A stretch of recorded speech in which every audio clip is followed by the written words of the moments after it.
folks, to the first ever, potentially, maybe, I don't know, first maybe ever series, talk series of Ed's Talk. Let's Ed's fucking waste time sitting around talking shit about random stuff. Yeah, we'll call it that. Maybe we'll abbreviate what we just said, and that'll be the name of it. Yeah.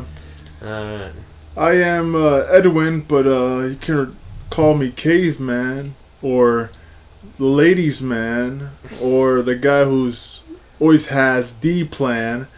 And alright, so if that's the case, then you can call me Edgar, but you can also call me a wizard, because I can do magic and other fake shit that isn't really true. Trying to say he's trying to call himself a wizard. It's like Steven Seagal calling himself a martial artist. I'm a fighter, man. You're a fighter, all right. I got a string of topics we could talk about here. So let's just jump right into it.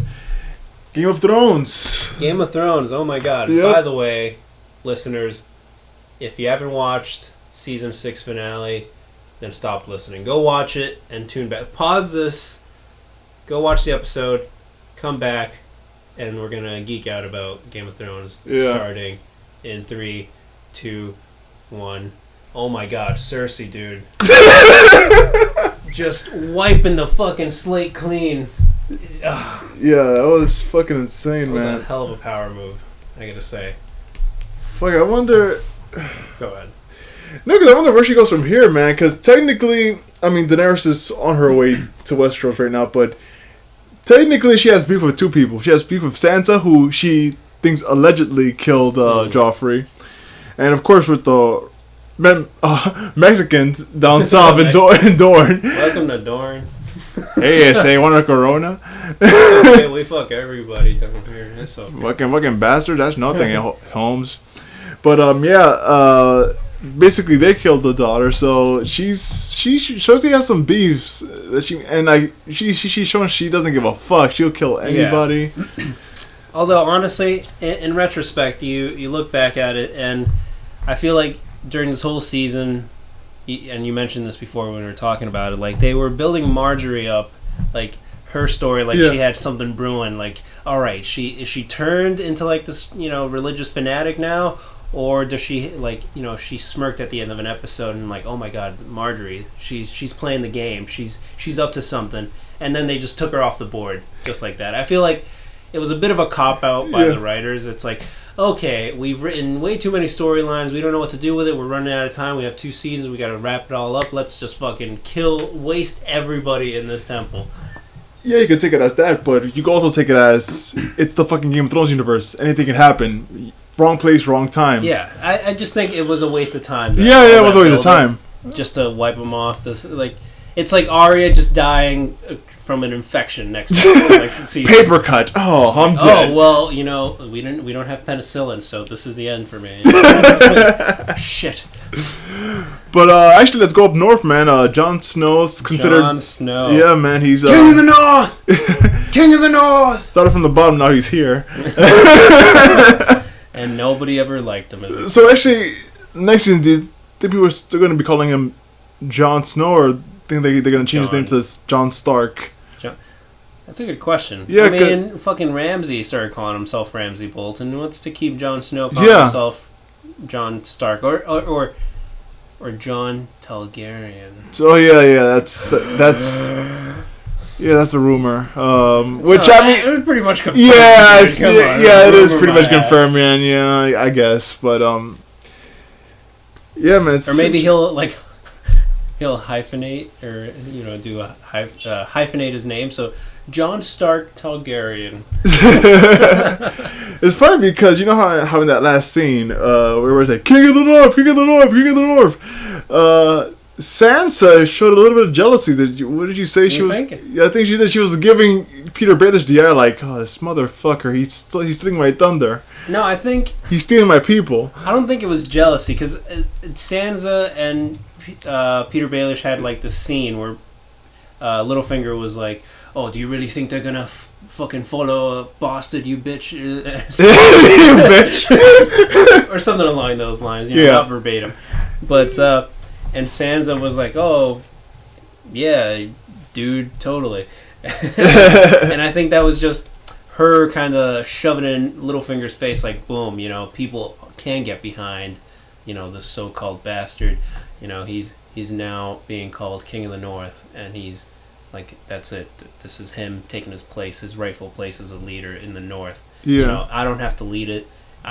Just because I'm a Stark, he is a Stark. Yeah, but he's got the mantle. Do you think she actually wants to lead it? Do you think? I don't think so. You don't think she wants to lead it? No. I think that's what. I think if you take a step back and look at the whole thing objectively, yeah. I think they're trying to draw a lot of similarities between Cersei and Sansa, because initially in the first couple seasons it was Cersei like inviting Sansa to like, it's like almost showing her like, this is the big leagues, baby, you got to learn how to play, kind of thing.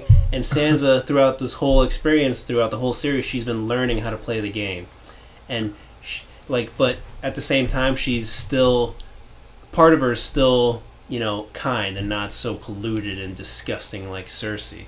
Yeah. So she doesn't want that power, whereas Cersei, she's like, yes, make me queen. Take down my enemies.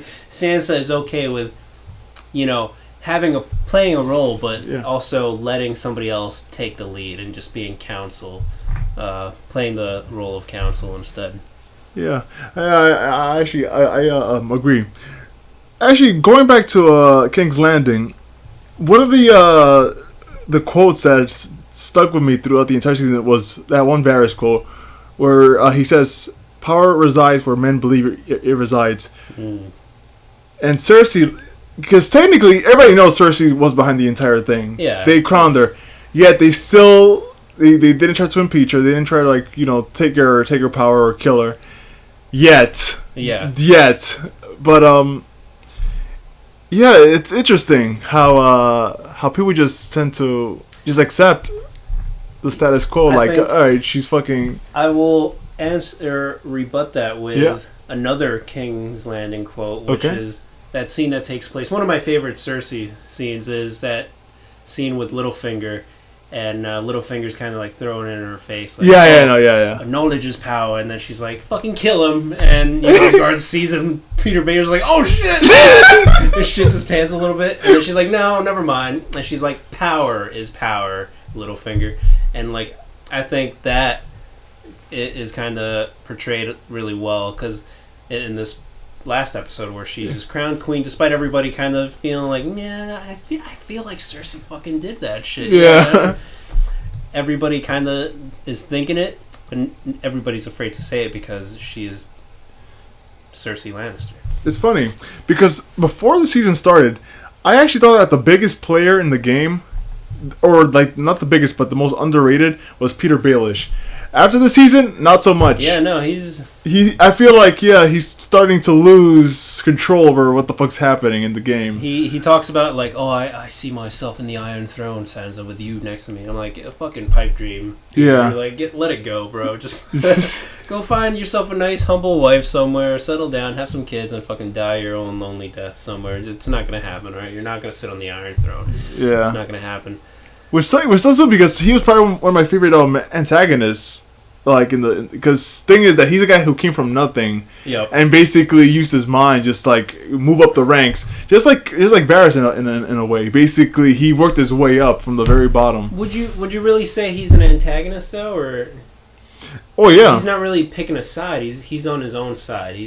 Does that really make him, quote unquote, an antagonist? Makes him individualistic, but I mean, I think he's fairly neutral as far as like the sides of all the conflicts in Westeros. Yeah. He's pretty much got his own agenda. So he's like in that scale of like literary, like neutral good or whatever. I think he's pretty neutral. Huh. He's like neutral evil or whatever. I don't know.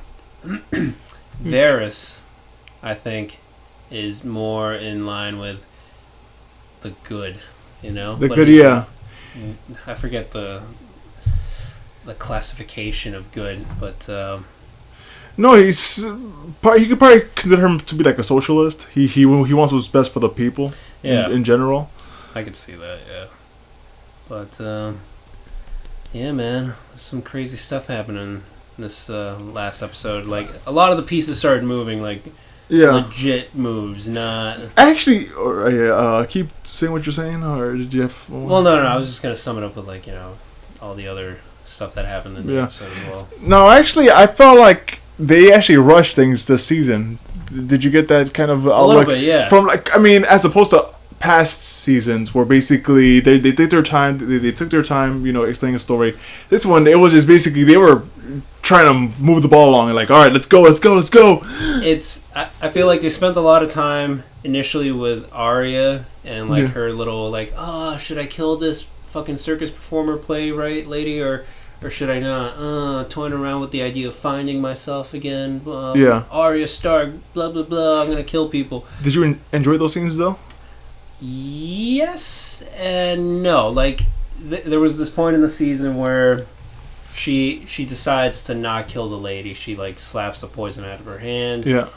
And basically makes up her mind. She picks up Sting again or whatever, and like that's her declaration of becoming Arya again, Arya Stark.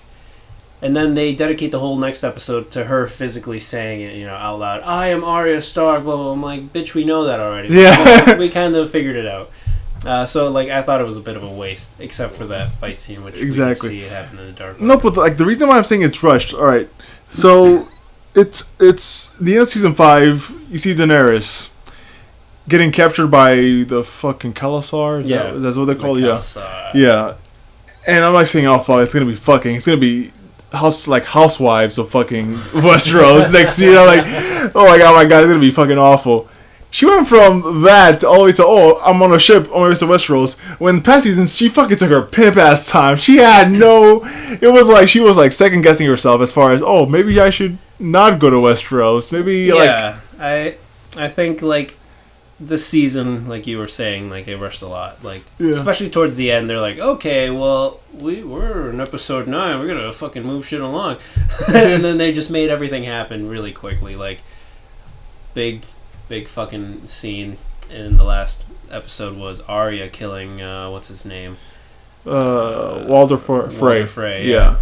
And she had made it back to Westeros like that. Like, she took like a jet ski across the narrow sea. She took the fucking Goku teleportation the classes. I'm thinking that narrow sea is a lot narrower than we think. It's like a stream or some shit. I know, because the Greyjoys got there fucking quick, like an episode. Although the Greyjoys, are they on the opposite end? I think I saw a video on YouTube where they actually showed the map, and they actually kind of circled around circumnavigated. Yeah, or like around the entire Westeros. Oh shit! For a second, I'm like, we're getting shot up. No, it's fucking 4th of July weekend, so there's fucking fireworks going off. Great. Anyway, so yeah, I don't. It's weird because it's also raining too outside. Yeah, it makes no sense, but whatever. So go on. Say what you're saying. I don't know. I feel like everyone started moving really quickly, like physically moving really quickly, like making it across the fucking ocean super quickly to, you know, in time to kill Walder Frey. Varys made it to Dorne and back again in time to catch the ship with fucking Daenerys. It's like, okay, some of these trips take a conveniently short time when the writers want them to, you know? Yeah. Otherwise, they take years, apparently. Also, I'm calling it right now. Jorah is going to end up king in Westeros. Except he's going to look like the Thing from Fantastic Four. Khaleesi. It's Clover in time, Khaleesi. Imagine like the final battle and shit, like fucking White Walkers, like Daenerys is about to die. All of a sudden, fucking the Thing, Jorah, it's Clover in time. He's like starts running after the fucking White Walkers, starts smashing them. And then he dies immediately. Yeah. I mean, frankly, he's diseased. He's like a leper. Stuck in the friend zone. Oh fuck! But I'm definitely looking forward. Even though like fucking 14 episodes in total. I'm saying. Like, how would you format that? Because according to writers, 14 hours is 14 hours. That's all they're gonna need. How would you would you actually rather have like a full 10 10 episode season and basically have like a special somewhere down the line, or like a 3-hour special, or like a. I mean, I don't know. I feel like that's a tricky question. Like it all depends on what story they have left to tell. Yeah. Because I technically feel like there's still a lot more to tell. I mean, well, no, they could, yeah. They could totally. Factor in like all the battles that are yet to come. Obviously, there's the clash with Daenerys in King's Landing. There is the clash with fucking White Walkers. Dorne. I was thinking Mexico. Mexico. And of course, that there is this overlooming. Again, that's what I love about Game of Thrones is like they make it realistic. They try to make it as realistic as possible. You know, you think medieval times and whatnot. Yeah. But there is this looming supernatural aspect that just nobody south of the wall, really outside of a couple of towns in the north, really has any grasp of. Like fucking White Walkers are real, motherfucking White Walkers, man. Yeah, White Walkers is whatever. Zombies. Oh my god, man, zombies. But I think the most intriguing thing is like the fucking gods. Like gods are actually a thing. They're bringing people back to life. Yeah. They're freaking turning Arya blind. Like there are so many gods that are actually like there's more than that. There's the many-faced god and there's the fire god. Yep. Or the god of flame. Flame god is the god of fire. Let's be frank. The Seven have done a whole lot of nothing. Yeah. They're just kind of sitting back. The Seven are taking a vacation apparently. But actually, because the Seven, a lot of the Seven Kingdoms, season 7. Do you think it would be better for them to like? Instead of like, because the season normally starts every April, would you rather have them wait till like a year from August, like, and then have instead of having like that's separating those 14 episodes into 2 seasons, just have those 14 episodes in 1 season, but just wait longer for the season to come out? Would you rather have that? I'd be okay with that format, just like one final season. One final long season. Yeah. I'd be okay with that.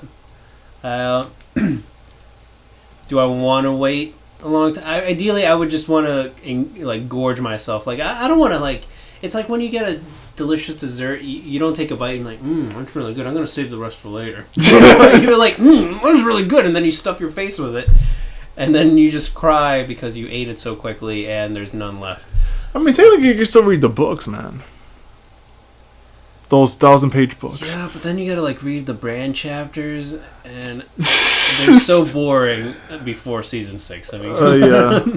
I don't know. Yeah, there are some chapters where I'm like, I don't give a fuck about this character. I don't know what you're like, but I have this rule where I don't skip chapters whenever. Dude, fucking, I was reading Dance of Dragons.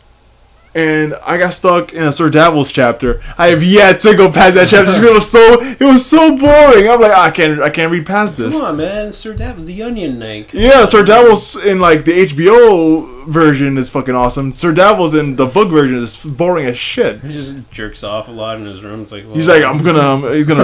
It's basically what happens in between the lines. Like off screen, he's learning to read. Like I don't need to fucking read those chapters. What am I gonna make for dinner tonight? Let's go to the market, get some ingredients. But yeah, I don't know. I think there's still a lot more you could do with Game of Thrones. Oh, no, you could, yeah. I would love to see some of the backstory as far as like the First Men and their interactions. Like where did the First Men come from? Yeah. And from like, God, man. Spaceships from Jesus. Oh no. And like how they encroached in the kids from the forest, the Kokiri or whatever. I mean, like HBO, they do have the option of making prequels. Yeah. Like I think what Fox is trying to do right now, they're trying to do a prequel to Sons of Anarchy. Not interested. Yeah, I know you're not interested. You haven't even seen. You haven't even given the show a shot, so you can't even talk. Unless there's big robots involved in there somewhere, like big biker robots, like Pacific Rim. Then I'm not interested. What a nerd.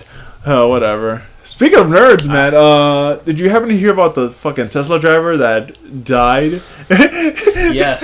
Oh my god, dude. Oh my god. I think, honestly, I've seen a lot of people like on the internet making these videos, like, yeah, these comical videos of like them doing shit inside a Tesla, other than driving. Yeah. They're just kind of like playing cards, they're napping, they're doing everything but driving. And I figure it's only a matter of time, yeah, right? Exactly. So this guy just drew the short straw. It happened to him. Which sucks too because he's like ex-Navy SEAL too.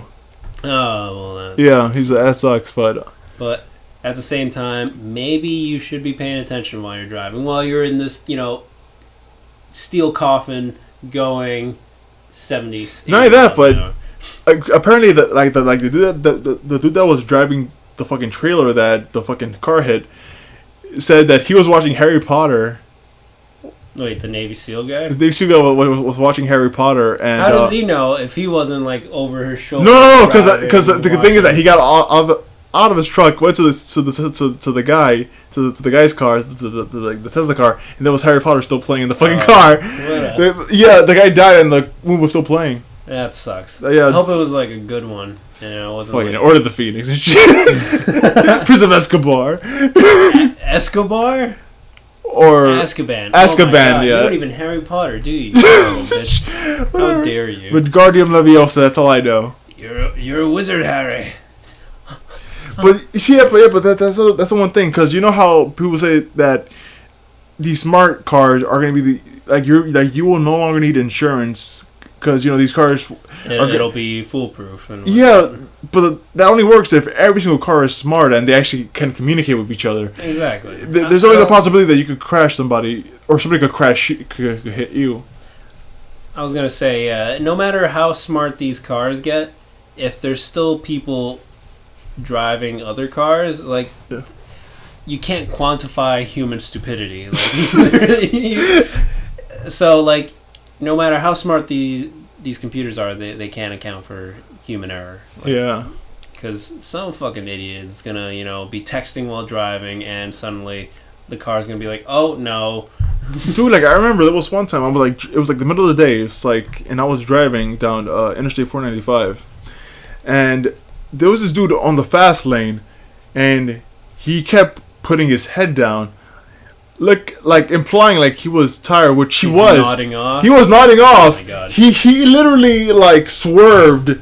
He literally knocked out for a good second, Jesus. and I was like, "Motherfucker!" I actually got off right the first close. I'm like, "Fuck!" I'm gonna get off, get as far away from this dude as possible because this guy's gonna fuck me up. Yeah, no, I try to be really aware. Yeah. On the road, there was this one time I'm coming back from school and it's downpouring pretty heavily. And I'm behind this truck. I'm stuck behind this truck, who's kind of drifting between lanes. I'm like, let me just hang back a little bit from this guy. I don't trust this guy. And sure enough, he gets on the left lane, and he starts drifting pretty hard into another lane, and suddenly he just jerks off to the right. Granted, he doesn't flip over or anything serious, but I guess he was doing something, and then he realized, oh, I'm drifting lanes, and then he jerked the wheel, and I'm like, I'm so glad I got away from that guy, because you never know what's gonna happen. You think you're going 70, 80 miles an hour, something goes wrong, suddenly you get skewered with a piece of metal through your chest, and it's goodbye. Yeah, it's crazy how paranoia works, man. Because every now and then I'll see one of these trucks those trucks who carry those big logs of fucking wood. Oh, yeah. And for some reason, I keep thinking of that one scene in Final Destination 2, yep, I feel where basically, does. And dude, I keep thinking holy shit, I'm gonna fucking die because that fucking wood is gonna get fucking unhinged, and I'm gonna get a fucking log right through the fucking face. It's gonna go right through the windshield, decapitate me, and I'm sure. That paranoia will save your life one day. Surely, it's instinct. It's survival instinct. And then you know what's gonna happen? Death's gonna come after me. They're gonna come after me, and I'm gonna die much more viciously. And you're gonna try to outsmart death. This overlying power. Yeah, I never got that movie. It was kind of stupid. How do you outsmart death? It's we gotta stay one step ahead of death. Death isn't right there listening. I can hear you, right? Here's what we're gonna do. We're gonna save this pregnant woman. We're gonna save her. I'm like, that's stupid. Yeah. Death is just I'm just gonna make the building you're in collapse right now. All right, goodbye. Jenga.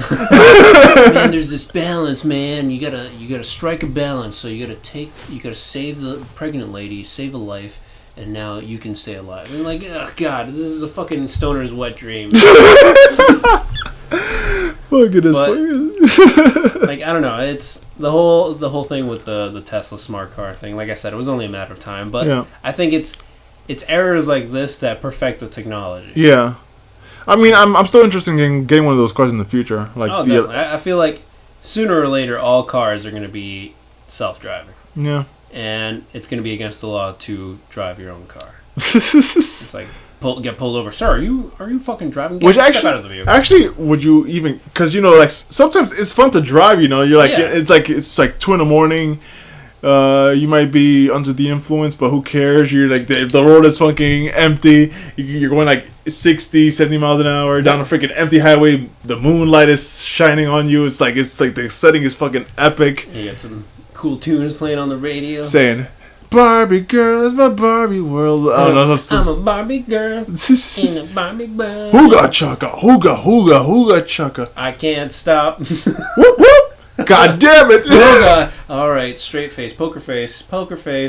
You've done this, man. You've trained. What seems to be the officer problem? Shit! Fuck! I fucked up. Hi, I'm just really tired, officer. I'm on my way home right now. Just take me in. I'm so high, officer. I'm sorry. I'll never do it again. Don't tell my mom, please. Do it. Speaking about fuck-ups, man, did you happen to catch that fucking Hillary Clinton speech? No.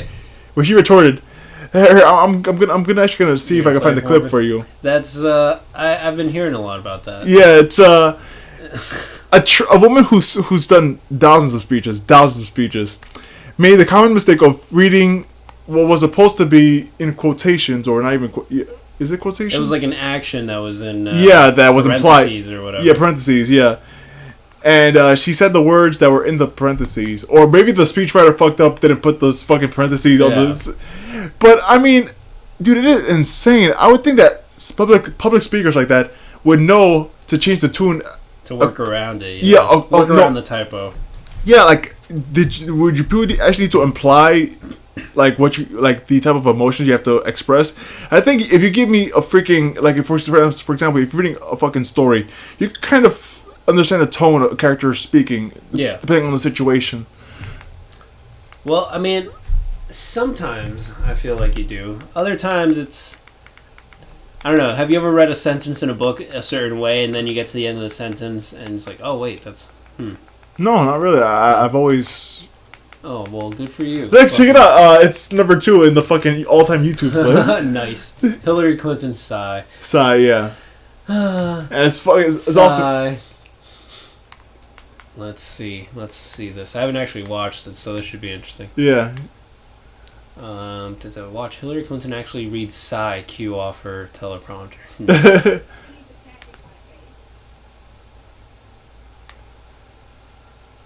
Sigh. He's attacking my faith. Sigh. See, I think you could. I don't know how she responded to the like allegations that it's like, oh well, you're a big fat phony because you're stupid. You fucked up your speech or whatever.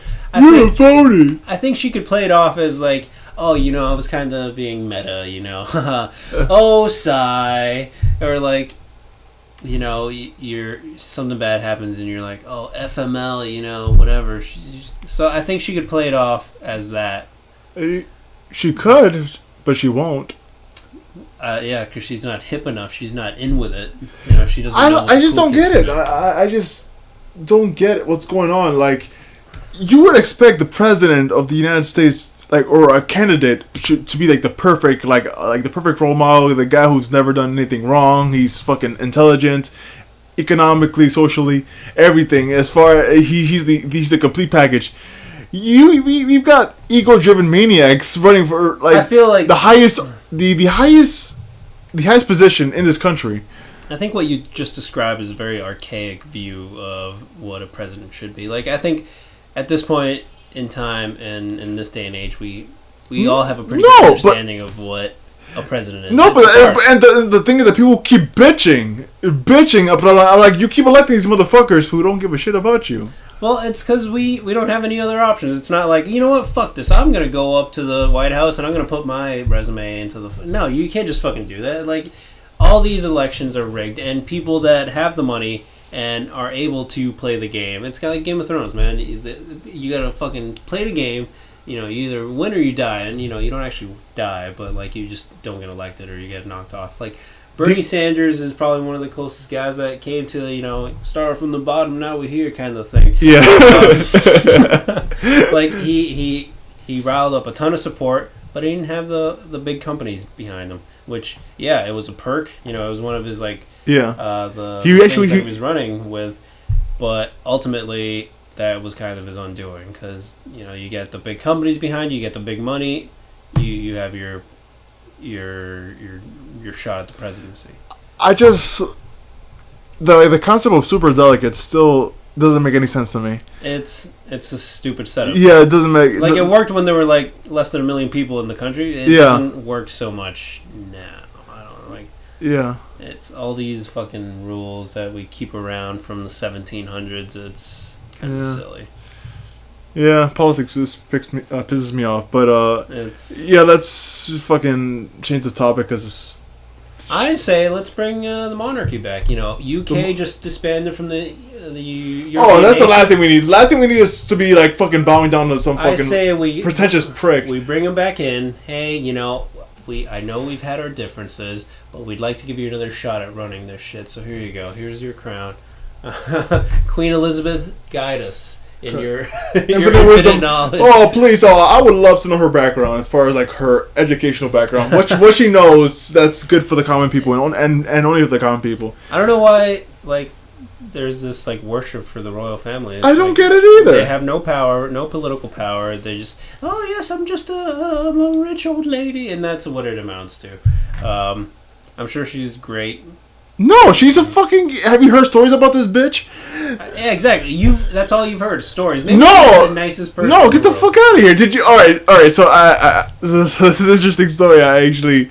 That was told. So basically there's this big bed and breakfast overseas where it's like, I think it's $15,000 like I think a night or something. It's pretty expensive. Like it's like the elite of the elite go there. And, you know, there's this... portrait that was passed down to this family from generation to generation. The people who actually run the bed and breakfast, whatever.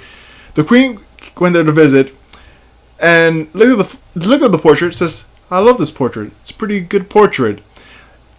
Given the implication that she wanted it, and basically the people were like, "Oh, you know, yeah, this was passed down generation to generation. I'm gonna give it to my son like when I'm like retired." Yeah. But I still like it. I'll still like it. These poor people were forced to give the portrait that was passed down, that was like a family heirloom, to this fucking pretentious woman. Alright. Yes, it's a scumbag move. Yeah, it's a cunty move, is what it is. Now think about it, though. You are this authoritative figure with actually no real power, but it's like implied that you have some sort of power because you're a royal family and blah blah blah. Also, you're this 90-year-old person who has seen a lot of shit, and the world has molded you into you have to shut the hell up. Go ahead and finish. I feel like when you're young, you haven't really experienced enough to have all these prejudices. As you get older, you deal with so much shit that's why old people are so angry and like usually really conservative, because they've dealt with so much shit that they've kind of built up this prejudice against a lot of things. So, granted, put yourself in her shoes. You have all this power. Also, you're a dick, a 90-year-old dick, and you're like, yeah, I want that painting. I don't give a shit. I'm 90 years old. If I have all this power, I'm gonna fucking use it. So give me that fucking painting. No, but I'm saying, what are these people good for? Were they there in the front lines fighting their battles? No, they had other people fighting their battles for them.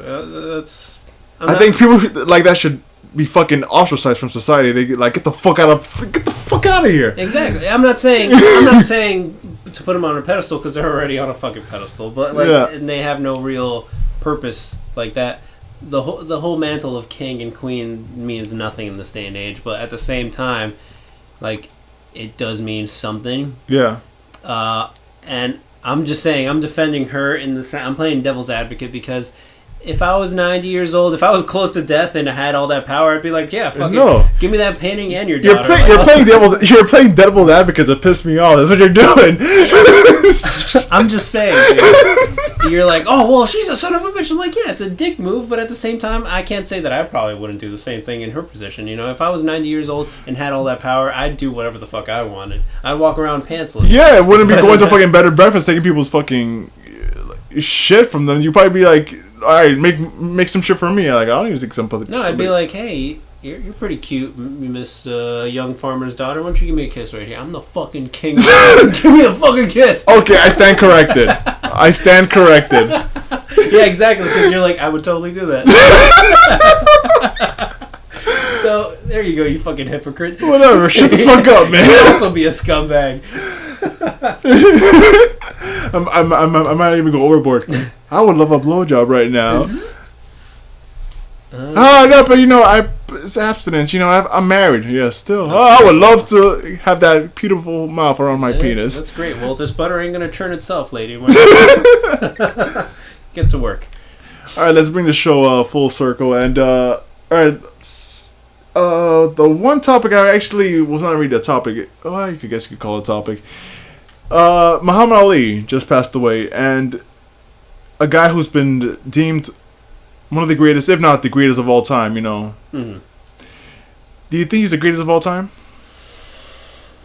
I mean, I'm not terribly well informed as far as, you know, all these different types of combat sports and whatnot. Yeah, okay. I'm sure it's hard to say the greatest of all time because I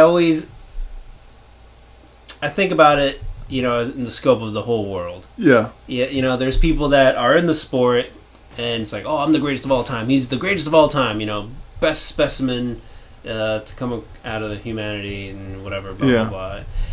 But we never know if there's some fucking guy in the jungles of Burma somewhere who's done nothing but train in his little jungle hut every day, every waking moment of his life, and he might be the greatest of all time, like truly the greatest fighter that humanity has ever seen, but he's not part of the sport. He's not in the sport, so nobody fucking knows him, and some other guy calls himself the greatest, and everybody follows suit behind him. All right, so the next question. What do you think constitutes the title of greatest of all time? You think it's skill, think it's showmanship, or a combination of both? I think it's... Do you think it's all those. Do you think you actually have to be a showman to be considered one of the greatest, like the greatest fighters? I think as far as today's sports goes, yeah, you have to have a personality. Otherwise, you kind of fall to the wayside, and like skill only gets you so far. You can be the fucking, you know, on paper you could be the best fighter in the world, but if you don't have some sort of showmanship, people aren't going to talk about you. People are going to forget about you, and nobody gives a shit about a quiet guy, you know? That's why nobody ever thinks it's a quiet... It's always the quiet ones that fucking kill everybody, because everybody ignores them. That's why. Yeah. So you do have to have some sort of showmanship. At the same time, you got to stay humble. You got to constantly be improving yourself and correct all those things that, you know, champions aren't meant to be perfect. It's great when a champion goes, you know, uncontested their whole career. It's like, oh, he's 50-0 for his career, and like, oh, that's great. It just means he's never really been tested. You want to see champions be tested and broken down and then come back even better, because that shows improvement. Yeah. Being undefeated just means nobody's really challenged you quite yet. And I think challenge and adversity is what makes a true champion. True champion. That's my... Yeah, no, it's a pretty astute point of view, man, to have. For example, the whole thing with Floyd Mayweather, on paper, he could be considered the best boxer of all time. Thing is, the biggest threat to him or his record was Manny Pacquiao, but not the Manny Pacquiao fucking last year, the 2000 fucking Mr. I'm a senator in fucking my own country. The 2009, 2008 Pacquiao was the guy everybody wanted to see him fight. A guy who was actually solely focused on boxing. Like hungry, yeah. That was the biggest. That's why it blew my mind that they were charging people $100 for this fight, because That fight. It should have happened years and years Yeah, ago. that fight was worth $100, but not it was worth $100 5 years ago. Now it wasn't worth and of course people saw with like honestly, I think honestly I called it. I called Pacquiao. I honestly walked him saying Pacquiao's not gonna do anything to this guy. It's a shame because like it's at that point it's business. It's not for the sport. It's for money, and it sucks because you don't get to see the fights that should happen when they should happen. Except it's all business too. Yeah, exactly. Dude, like the biggest fight that could happen right now is Canelo Alvarez versus Triple G, which is basically that one undefeated Russian guy who's knocking guys out left and right. Okay, yeah, I think it might. Yeah, and honestly, they said that the fight was gonna the fight scheduled to happen next year, like fall of 2017. You know why that? Because Canelo Alvarez's promoter Oscar De La Hoya, the great Oscar De La Hoya, does not believe that his fighter can beat Triple G. I'll say that right now. Triple G destroys Canelo Alvarez. Reason being, he has better endurance, and thing with Canelo Alvarez, he hasn't fought a guy like that's because Triple G is gonna be the biggest opponent he's ever fought, and he's gonna be applying the pressure he's never faced before. Canelo Alvarez is a bully when it comes down to fighting. Mm-hmm. He's known as a guy who basically cuts corners, hunts you down, and basically applies his power. He's not gonna be able to do that shit with Triple G. Triple G is gonna not only gonna back him up, he's gonna hit him harder, and he's gonna hit him with power that he's never been hit before, and I think Oscar De La Hoya knows this. He knows. So is he like vying for time here to? He's trying to get as much money. He's trying to get as much money. He's trying to build this guy up as much as possible because he knows it's not. Because once he loses, man. That's it. The drop from the line. His only loss was to Floyd Mayweather. I mean, everybody has lost, so it's not really anything on Canelo Alvarez. I mean, everybody loses to Floyd Mayweather. It's a given. He has a given, yeah. So technically, he still has because he's technically aside from Mayweather, he's the biggest star in boxing. What happens if you lose? You drop from the limelight. Yeah, exactly. Unless you're already at that champion level. Yeah. Where people want to see, like, oh, we have to see the rematch. And then, again, like what I was telling you, people want to see that adversity and, like, that. That's why people love Rocky movies so much. Oh, yeah. He loses. He's not the best. You know, we all know he's the best. Yeah. but he plays off like he's not the best. He has to train. That's, training montages. People love training montages. People want to see you get better at something. So, like, if you're not the champion already and you lose, though, it's like, all right, goodbye. It's like you didn't even exist. Dude, like fucking Ronda Rousey. The minute she lost, for the longest time, she was known as the baddest bitch. I'm not using that phrase negatively, but she's bad. She was bad. And the minute she lost, everybody started shitting on her. Yeah. I mean, that doesn't mean she's not... Yeah, good. I know she's good. She's fucking Ronda Rousey. What the fuck? She deserves every bit of revere that she got. And people were giving not like the whole godly shenanigans. Yeah. But I think she bought into it a lot herself. It seems because that's why she she took she was devastated by the loss. Apparently, she was like thinking about suicide. No, and I'm glad you brought that up, man. Dude, to tell you the truth, in that fight she got concussed. She got some of the symptoms that happen when you get concussed is you get depressed, and some people actually have suicidal thoughts. That was part of her symptoms. She of course she felt like fucking because she got concussed. Of course she wanted to kill herself. Of course, you saw that kick. Yeah, it was fucking vicious. I mean, actually no. I think she got concussed before that kick. I think in the first round when she got caught with that right hook. She got rocked. She got concussed there. And see, what I want to see now is, of course, we see Ronda Rousey as a champion that she used to be and whatnot. And, now the title's been floating around between people quite a bit.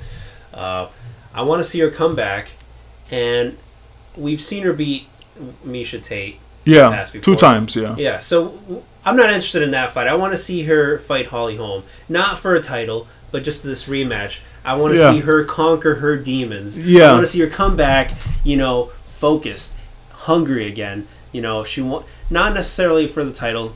I just want to see her kind of want to fix the holes in her technique. And And you know what? That's not gonna work. She's with this dude. She has a boxing coach as a head MMA coach. Her coaching, her head coach, Edmund Gamburian. No, it's not. It's Edmund something. Tar something. But this guy, he has like all the fighters he's training, whatever. They have losing records. Ronda Rousey's the only one who's. And the thing is that Ronda Rousey was the winner before she met him. She was a bronze medalist. So he's not really the fact. No, he's basically awesome by association. See, I think she should use this time off wisely. Yeah. If she decides to come back, hopefully she comes back, because again, I want to see her kind of conquer this hurdle.